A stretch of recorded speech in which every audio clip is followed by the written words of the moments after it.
Senator Menendez, for what purpose do you rise? I have questions on the amendment. Questions on the amendment? Senator Hughes, do you yield? Yes, I'll yield, of course. Please. Thank you, Mr. President. And so, I understand the amendment was overruled because your amendment narrows and in some ways it can be thought of, it improves things that were removed in whole or in part from the operative language of the bill.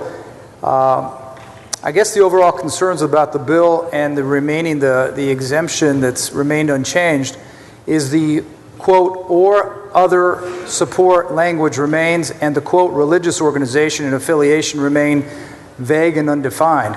And the concern that the AG can still sue on behalf of someone, even if he cannot, with this amendment, recuperate costs from bringing the suits. So the question is this, Senator, why are we allowing the Office of the Attorney General to sue on behalf of someone in your bill? Senator, the Attorney General already has broad authority, as you know, under the Deceptive Trade Practices Act.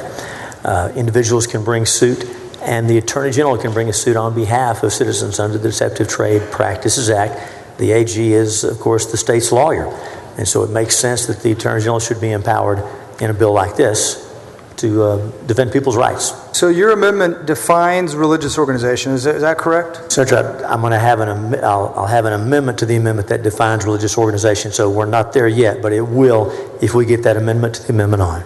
All right. I'm looking forward to that because I've been doing some research and I've heard a lot of hypotheticals, and quite frankly, I'm not a fan of hypotheticals, but there are some religious organizations that have a history, a very recent history of discriminatory behavior and very offensive behavior. And so I want to, when you get this amendment adopted and you get the amendment to the amendment, we have to have a conversation about that. Okay. Thanks, Senator. Thank you. Thank you, Mr. President.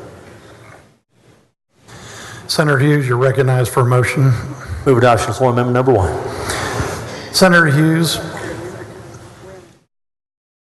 Oh, Senator Hughes, sorry. We have an amendment to your amendment. Secretary will read the caption. Floor amendment number 2, amending floor amendment number 1 by Hughes.